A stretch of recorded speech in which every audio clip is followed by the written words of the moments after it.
The Milwaukee Bucks are the last undefeated team in the NBA as I'm making this video. Don't get me wrong, maybe they'll lose a game tomorrow or in a week or two, but right now they are undefeated, and it's all thanks to Giannis Antetokounmpo, bro. He's been dominating teams. He dominated the Brooklyn Nets, the New York Knicks, the Houston Rockets, and now just the Atlanta Hawks. And I watched that game very closely. But to me, it seems like a lot of us, right now, a lot of the NBA fans are not realizing just how much better Giannis has been this season compared to the other NBA players. So let's get right into it. As of right now, Giannis is averaging 34 points, 14 rebounds, 6 assists, while shooting 60% from the field, 35% from 3, which is a career high from him, and 61 from the free throw line. For him to be shooting 35% from 3 now, after all those years of not being a consistent 3-point shooter, that speaks so much about his work ethic, man. This guy, he wants to be the best of all time. And let's not forget it, he has the potential. And he's not averaging that many points because of his 3-point percentage, right? Like, he's shooting better there. But this guy is too strong, bro. He can post you and back you down, and then out of nowhere hit you with a spin move and dunk all over you. That's crazy, bro. And then his Euro step, bro, is deadly. Oh my god. Plus his strides is something that gets a little bit overlooked, but his strides are so long that he can get from coast to coast in like 3 steps, bro. That's ridiculous. That's why he's averaging the second most points in the NBA today, while having the best field goal percentage among the top 20 scorers in the NBA today. And it did surprise me seeing that he has the 11th best 3-point percentage among the players in this list, because look at this, man. It's incredible to see that he's shooting a better 3-point percentage than Luka Doncic, Kevin Durant, Trae Young, Kyrie Irving, bro, Joel Embiid, LeBron James. I mean, LeBron James, we know he's not shooting good at all. And then when we look at Anthony Davis also, the Lakers have been shooting horrendous. We all know that. But it's just incredible that Giannis is able to shoot better than some of those players. Like, we are used to seeing Giannis not being that good from the 3-point line. And right now he's attempting 3.5 3-points per game, and he's hitting 35% from them. Bro, the league better watch out. If he can bring that number, if let's say he's shooting 6 3-pointers a game and is hitting 35%, oh my god, man. Giannis might be the best player of all time because nobody can stop him in the inside. Right now, Giannis is averaging like, I think 12 field goals at the rim, and he's making almost 11 of them. Giannis is shooting 80% at the rim, bro. And then you can add that in the future, 35% from the 3-point line. We all know that. That will be scary for the NBA, bro. But let's get back to this graph that I was showing you guys. Then when we look at the free throw percentage from the players in this list right here, Giannis is shooting by far the worst free throw percentage here. He's shooting 61% from the free throw line, while all the other players here in the top 20 in scoring are shooting 80%, 75%, 90%. And then look at Shai Gilgeous-Alexander. He's shooting 100% from the free throw line. I need to make a video about this guy because right now he's averaging 31 points per game while shooting 100% from the free throw line. OKC is winning some games that they shouldn't be winning, bro.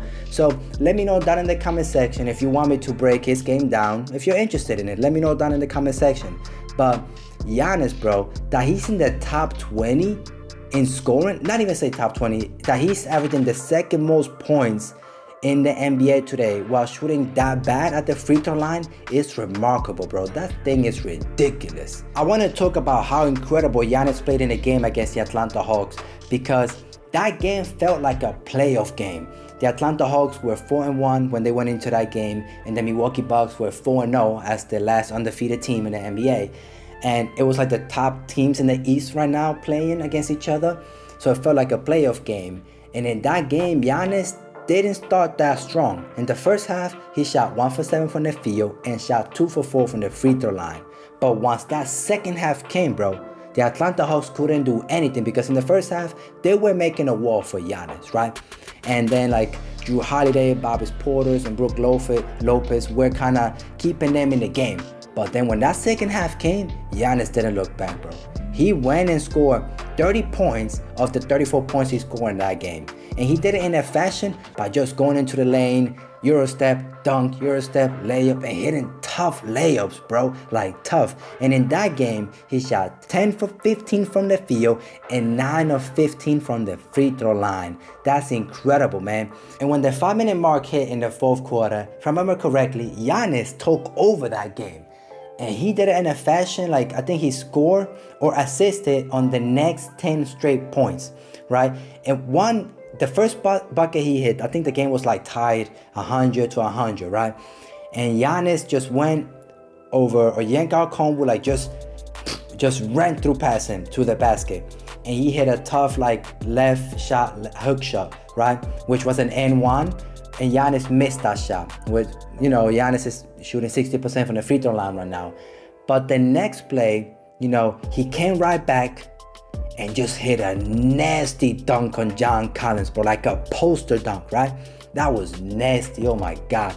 And then the next play, if I remember correctly, it was him and Jrue Holiday did a pick and roll. Giannis came with a screen, Jrue Holiday had the ball, and they played that perfectly. Which Jrue Holiday did like a drop pass to him, and Giannis just took that and dunked that easy. He was wide open, you know what I mean? They played out perfectly. Then I think on the next play, that's not the one, but the next play, I think he got a rebound, which was like his 15 rebound. This dude grabbed like 20 rebounds in that game, maybe like 17, 18 in that game. But I think he grabbed like his 15 rebound, and then he ran that, ran the fast break. He saw the splash mountain, Brook Lopez, and he gave it to Brook Lopez, and Brook Lopez hit like a hook shot on the left side, on the left wing. My goodness, over like 3 defenders, over John Collins, Clint Capella, Antetokounmpo probably. He hit that shot, bro, which, it gave the Bucks like a 2-point lead in that moment probably. But the next play was the craziest. Then the Milwaukee Bucks were trying to run a play I think it was Jrue Holiday they were trying to get open, but he couldn't get open, so they gave it to Giannis in the post on the left wing, and Clint Capella was defending him. Giannis just went to work, backed him down, then hit a nasty fadeaway over Clint Capella that hit the glass and it went in. That was so nasty, bro. In that game, Giannis was just like I said, he took over that game and just dominated it. And I think he hit a free throw too, to seal kind of like the game. He hit a free throw, and then the Atlanta Hawks were trying to run a play with Trae Young, but Trae Young, Jrue Holiday stole the ball. I gotta give this guy some credit. Jrue Holiday stole the ball, man, that sealed the game. And Jrue Holiday finished that game with 34 points and 12 assists, I think. Like, we gotta give some credit to this guy, because Khris Middleton right now is not playing, and Jrue Holiday and Giannis are picking up the slack, bro. It's incredible. So, like I said, Jrue Holiday stole the ball, and then he gave the ball to Giannis, and Giannis had an easy dunk, and he hit I think like a tomahawk dunk, boom, to seal the game. That was kind of like the last play of that game. But the way Giannis has been playing is incredible. And let me not forget, he did that to the Brooklyn Nets too. I think he started the game slow also, but then finished that game with like 43 points. Like, I think the first half he only had like 5, maybe 7 points, and then in the second half he scored like almost 35 points, bro. That was incredible. Like, the way Giannis is able to like switch it now reminds me a lot of LeBron James. And Giannis, what I'm seeing from Giannis is like at the beginning of the games, he's always trying to go more for the jump shot. He's not trying to be that aggressive. Maybe he's trying to save his energy, I'm not really sure. But that's what I'm seeing from him. He's starting the game slow, trying to probably understand how teams are going to play him maybe. And then when that second half starts, bro, when he knows how teams are going to defend him and play him, he just go to work. This guy goes to work, bro. But I've been talking a lot about Giannis' offensive side of the game. I want to talk a little bit about his defensive side of the game, because Giannis right now might be the defensive player of the year. I know a lot of you guys are probably going to be like, yeah, Marcus Smart, Rudy Gobert. But bro, I'm sorry, Marcus Smart, Rudy Gobert are not winning it this year. With the way that Giannis is playing on the defensive side of the game right now, Giannis is averaging like almost 2 blocks a game. And he has a defensive rating of 96. A defensive rating of 96, that's the best in the NBA right now, bro. And to just show you just how important he is to the Milwaukee Bucks on the defensive side of the game, the moment that he's off the floor, right, the defensive rating of the Milwaukee Bucks drops to 109. That's a 13.2 differential that we are talking about. That when Giannis is on the floor, it's 96, and the moment that he's off the floor, it's 109. That's really bad, bro. Like, a defensive rating, let me say this right now, a defensive rating of 109 is still not bad in the NBA. You know, there are teams that have worse defenses than that. And right now, a defensive rating of 109 is kind of average. But Giannis makes a team like one of the best, like the best defensive rating. You know what I mean? Because look at this then. As you can see here, the Milwaukee Bucks have a defensive rating of 102 for the season. And that's with them playing the Brooklyn Nets, the Atlanta Hawks, and the Knicks, who have been one of the best offensive teams in the NBA right now. No one in the NBA has the impact that Giannis has on the defensive side of the game. Like I said before, Rudy Gobert and Marcus Smart, you know, are two players that are considered, you know, players that could win the Defensive Player of the Year. But to me, Giannis is going to win it this year. I like how Rudy Gobert plays on defense. He's one of my favorite players to watch. I know that he doesn't have a bag on the offensive side of the game, but the way he plays defense, bro, is incredible. He impacts his game.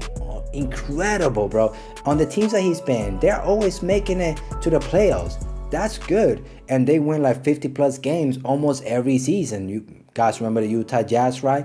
Like, he impacts to win games, you know? And Marcus Smart is a guy that could win Defensive Player of the Year, but I don't think he's going to get it again. He's a guard, and that the Defensive Player of the Year award is more for big man, you know? It's like that. That's how it is. I'm sorry. So I feel like Giannis is going to get that because his impact, like I show you guys, is incredible for the Milwaukee Bucks. He makes them from average to the best in the NBA. So yeah, man, I want to talk about the Minnesota Timberwolves on my next video. Probably let me know down in the comment section if you would like to see that. So that brings me to the end. Let me know your thoughts on, you know, Giannis Antetokounmpo. Can he win the MVP? Can he win the Defensive Player of the Year? Let me know your thoughts on him or something else. Let me just know down in the comment section. Thank you for watching if you made it this far. And if you're new, don't forget to hit that subscribe button. We're almost reaching 500 subscribers. Come on, guys, let's get it done. And thank you so much for watching once again. Hopefully, I'll see you all in the next one.